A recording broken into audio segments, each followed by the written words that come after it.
Welcome to Powered by Authenticity. I'm happy to have you here today. And today we're talking about a very um, difficult topic, but one that does need to be addressed, and that is violence against women. And joining me today, I have Becca Phelps. Hi, Becca. Hi, how are you? Thanks for having me. Yeah, thanks for being here. Becca, would you like to do a quick introduction of yourself, where you're from, all the good stuff? Yeah, absolutely. So I'm Becca Phelps, and I'm a dance studio owner from Rochester here. So I have a trauma-informed dance and yoga studio, and I'm a domestic violence awareness advocate, and I try and bring awareness to trauma and the impacts of trauma on the body. And I'm in the process of becoming a yoga therapist. Oh, that's amazing. And I've read some statistics lately too, and kind of some studies where yoga and movement just help to heal and help women recover from domestic violence. Absolutely. There's growing studies now about how much dance and yoga and movement really helps to heal trauma. So much of it is stored in the body, and there's benefits to all different types of therapy and modes of healing. But for me, I found a lot of success in dance and yoga. So I really wanted to share that with other people. Yeah, it's so important, and we're here today to talk about White Ribbon Day and the White Ribbon Campaign, and that is a global movement that is recognized on November 25th around the world. One exception to that is Australia. Sometimes the day varies a little bit in Australia, but the White Ribbon Campaign is really a day where it's focused on trying to end the violence against women and girls from men. It was created in November of 1991, actually in London, Ontario. And as we look at the statistics around women and violence, according to atonce.com, in 2022, there were 1.5 million reported cases of violent attacks on women. 35% of that are 35% of women worldwide experience physical or sexual abuse at some point in their lives at home. And domestic violence is really the leading cause of injury to women. It's more than car accidents, muggings, everything combined is it's more than car accidents. That means 1 in 3 women globally have experienced physical or sexual violence by an intimate partner, but only 40% of the women actually seek help or report the incident. So if the numbers are that high and we're only seeing 40% of women come forward, it's just such a tragic statistic still. And Becca, I know that you have your own story, and so I'm wondering if you would be willing to share that and really explain why this is so important to you personally. Yeah, absolutely. So I unfortunately am part of those statistics, which are it's so horrifying when you hear those numbers. Um, but it's true. So many of those situations happen and we don't know because they're underreported, and you might not even consider it like happening to you, the mental gymnastics that you play to kind of pretend it's not happening. So it is so important to bring awareness to this so that those women can get help. Um, but in my experience, I experienced sexual violence when I was younger, and that really impacted me quite negatively. I struggled to like myself, I struggled with school, I struggled in relationships, and was often suicidal. Later on, I ended up in an abusive relationship myself, and that only added to that pain and the worthlessness that I felt. Um, i'm extremely thankful for dance, and I started yoga as well, and I had those as outlets, and I started doing therapy and really like focusing on the healing that movement and that mindfulness and those strategies can offer. And I really started to heal and recover. And wanting to share that with others because I know how difficult it is to not only come out of that, but to face that trauma and that PTSD head on. Like, it is some of the heaviest, hardest, most difficult work I've ever had to do. But it has also been for sure the most worth it. And it's, it's having known you and knowing how, what, just a sweet Yeah. person you are, and, just a great heart. It's Yeah. actually crushing to hear that you've had to go through that in your life, because I can't imagine what that weight was. And, to know you, you wouldn't even begin to feel like that's something that you've been through, just because you are such a light. So Thank you. I can't imagine kind of what you've had to go through and to get to the other side. So, what can we do to help raise more awareness? Girls of all ages should not ever believe that this is something that's acceptable. No violence is acceptable. So how do you think we continue to raise awareness? Absolutely. Well, thank you for saying that. And I think that's part of it too, is a lot of times we don't think that the sweet girl next door or our neighbor or our friend or someone's daughter, could be experiencing this. It's so hidden. And I think it really thrives in that silence because there's, unfortunately, the victim is the one that's feeling the shame, is feeling like they can't talk about it, is feeling like there's nowhere to go, it must be my fault. And the perpetrator is the one that's feeding into that, like, it is your fault, you're the reason, like, um and so I think bringing this stuff to awareness and starting to talk about it and starting to have these conversations like you and I are having right now, and sharing on social media and sharing publicly and just saying, like, this can happen to anyone. The shame isn't yours to hold, and it's okay to reach out and to get help, and to create like safety plans for exiting and to have safe people you can talk to and you can rely on. And I think just to listen without judgment and trust the person in the experience knows how to stay safe and get themselves out on their time, um, and kind of not push. I think that's one of the things that's hard for people in these situations is they want to push, they want to like shake the person and say, get out, like leave him go, but that's not always the safest choice at the time. So the best thing to do is just support them as they and create a plan with them, I would say, to safely get out of the situation.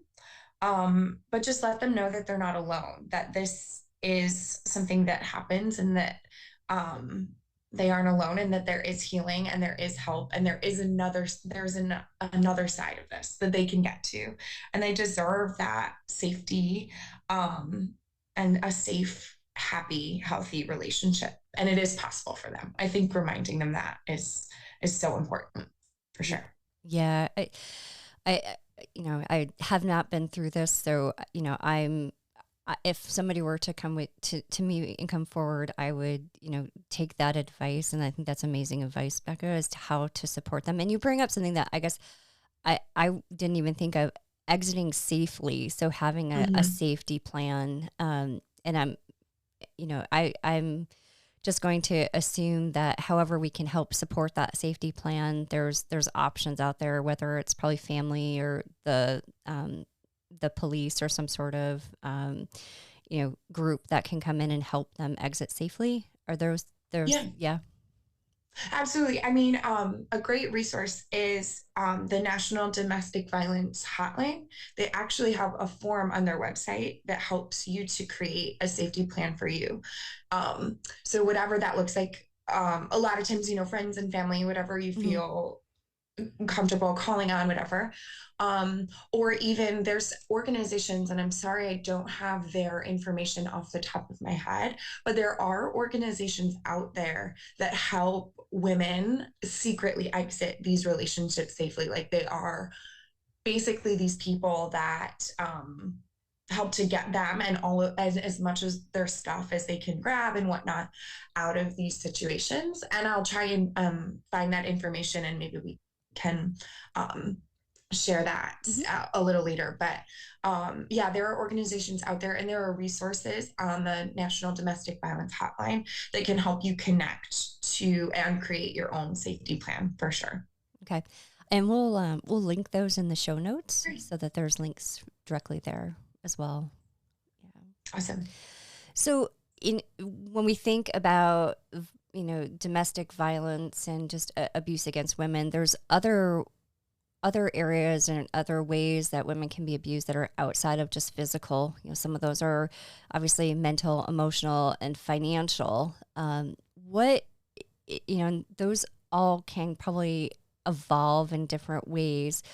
Are there any signs that you can think of that maybe a relationship is heading into towards abusive, whether it is violent, physical violence or maybe emotional or financial? Yeah, absolutely. So I would say the biggest sign in any relationship, in any sign of abusive relationships, is there's a pattern of power and control through different methods, and it's a pattern, so it's repeated, trying to get power and control over the other.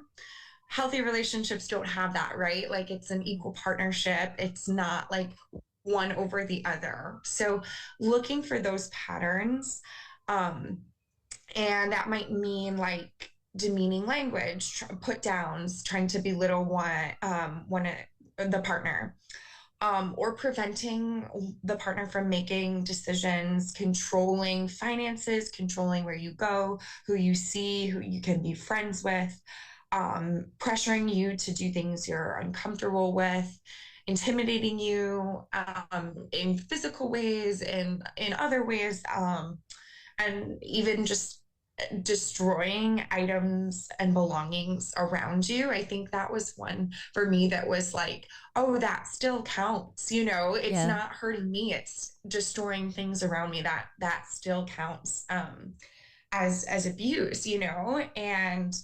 that's not an exhaustive list by any means, but Yep. it's just some things to kind of look out for. And those patterns could ultimately lead to and are abusive themselves as well. So any sort of experiences with that um, would definitely be a part of that power and control. And that can manifest, like you said, in different ways. Like there are so many different um, abusive patterns, right? That aren't just the physical. And I think a lot of times, if it's not physical, we can brush it under the rug and we Yep. can say, oh, it's not hitting, it's not punching, so it's not abuse. And that's simply not true. So yeah. Yeah. And I think that that is an important message to get out to younger girls as they're just starting relationships, because it may Yes. be it didn't hit, there was no hit against me emotionally Mm-hmm. or physically, but it's not right. It's not the way that you should be treated. And I think girls need to realize that it's if it doesn't feel right, then it's not, and just Absolutely. it's time to go seek help essentially. Absolutely. No, I do think you're right. Like it's so hard when you're first navigating relationships, and with the ages that things happen to me, you're still forming your ideas about the world and you're still forming your ideas about relationships. And so to go through kind of not knowing is why this awareness and these conversations are so important. Because seeing and hearing this information and hearing what's not okay when your experiences kind of tell you different, right? If you Yep. experienced violence at a younger age, you don't, it doesn't always register as, oh, this shouldn't be happening to me. So that's part of the reason that awareness is so important, because you don't know what you don't know. Yeah, and I don't think we're talking about it enough in schools. These things Mm-hmm. should start in middle school, even so that Oh, girls, yeah. as they're they're growing up. And I don't know about college campuses, but when I think about my own daughter now on a college campus, it actually terrifies me a little bit to think about what potentially could happen. So Yeah. I think to your point, getting the message out there, continuously having these types of conversations. But I wonder, and this is truly, I don't know. So I'm curious if are the schools, is the school system talking about this? I really don't know Um, the answer to that. I can't say for every school. Yeah. I do, um, I'm trying to think of my time in school and how it was really addressed. This is something that I'm super passionate about and is important to me. So I'm glad you mentioned it. I have been able to go to a couple different college campuses Mhm. and speak about this topic. And I know they have resources like Restore, and I don't know, I know at least Restore, which is a sexual violence organization here in Rochester. They have advocates at different schools, colleges that are resources there for the college campuses. But I don't know about lower levels in school beyond like middle school and high school, like Yeah. health classes. So that is something I'm super passionate about is I want to be able to go in and talk to school age kids and college students about this because those warning signs, I agree with you, need to be addressed way sooner, and they need to be addressed, period. Like I don't know that we really are addressing it. So I Yeah. don't really have an answer if too many of middle school and high schools are doing it. Yep. I hope that they are. But I do know that college campuses at least are making progress and making an effort for sure. That's great. That's good to know. And the fear too would be that if a child experiences domestic violence as part of their own Mm-hmm. youth, that it becomes a repeated pattern and just something that someone becomes. The motto is, this is just the way it's always been. So they Yeah. go from an abusive childhood to adulthood, and they see nothing wrong with it. And what does that do to that person? How can they thrive if they're just always in that situation? And I really hope the schools, and maybe you and I can do something to go partner with some of the other colleges locally. Becca, I'd love Yeah. to do that, and we can try to get the message out, because I think it's important, and I don't think we're talking about it enough. That would be awesome. Yeah. I agree with you. We aren't talking about it enough. I love the start that we have, and I do have a lot of hope Yep. for the future for sure. But yeah, we need to start having these conversations, and college especially is very much a time that these conversations need to be had. It's a very vulnerable time. I know you have a daughter in college, so I'm not scared. I'm not trying to scare you. No, But that's a and you understand how important it is yeah. to have these conversations at college for sure. Yeah, no, it terrifies me to think that, something could happen to her and I'm not there. And Yeah. what if she wouldn't come forward and talk about it if something did happen? So, that, and I think that's another place, is knowing who your safe havens are. Mhm. And, for the kids, I hope they know that, I'm sure your mom was thinking the same thing. Becca, but, Yeah. and I think it's just terrifying. um, that we set girls out into the world without appropriate information, and making them aware of things to watch out for. Yeah, absolutely. I think I'm not a mother, but I can't imagine how terrifying it is to be one. I don't know if I'm ready for that, but um, I, absolutely like you want to protect them and you want to make sure that they know where they can go.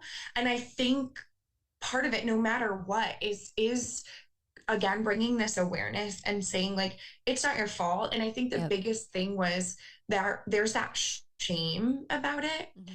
And for me that was the biggest thing, where it was a lot of shame, like, oh well, this happened to me and it happened to me multiple times, so it must be my fault. Like I must be the problem. Like I have to have caused it. I have no idea what I did to cause it, but I must have caused it, you know? And that couldn't have been further from the truth, right? Yeah. But we internalize that shame of it's our fault, where the shame belongs to the perpetrator. And I think once that moment happened for me, once that like realization that it's like, yes, this thing happened to me, but it hasn't marked me for life. Like I don't deserve to feel this shame. Like it's not mine, you know? And that's when I was able to kind of like move forward. Um, and and I think just in terms of healing, once I was able to feel that in my body, because moving through life with these things, kind of these traumatic things happening to you, you internalize it, right? It's within your body, and then you kind of separate from that feeling because it's too heavy or it's too much, and you can't take it, you know? So you separate from it, you don't feel it, you stop feeling, you cope, you have different coping mechanisms, you hide it, you pretend it didn't happen, you know, all these Yeah. different coping mechanisms. You some people turn to substances or other ways to kind of like ease that pain. Um, and so then once I started to be able to feel in my body, moving through dance, moving through yoga, and be able to like regain that like safe connection within my body, and had safe people in my life that I could talk to, that I could share with, that's when I began to start to kind of move forward. So I think like creating that safety within the community, and then I think also helping survivors to create that safety back within their body, within this place that there wasn't safety because of the relationships they were in, because of the people that were doing harm to them. um so I think what you said, like they know where their safe havens are. I think creating safe havens is so important. Creating safe havens that say it's okay if you don't feel safe in your body yet, but here are ways you can get there. And just being safe people, like you said. So I think that's incredibly important. And I think it's incredibly important to speak up about that so people know that it exists, and they know that it's not abnormal for them to feel the way that they're feeling. Yeah. And I think so you use the word hope, and I Mhm. love that because again, having not been in this situation, but I'm thinking that there's many times when you're in this abusive relationship where hope isn't something that you're feeling on a regular Yeah. basis. And so, Yeah. you know, and so hope and movement really helped you get to the other side of your situation, and now you've opened Gracious Dance. So, do you Yeah. want to tell us a little bit about your purpose with Gracious Dance? Yeah, thank you. I love that. Yes, I Gracious Dance offered a lot of hope for me for sure. And it was brought about out of hope. So Gracious Dance is my dance project, I'll say. So basically I have it's a dance studio as well, but I also lead these trauma-informed dance and movement classes for survivors of any type of trauma, but primarily like sexual and domestic violence.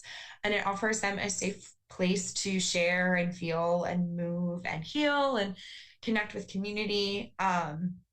And it is offered monthly, and it is open to anyone and everyone.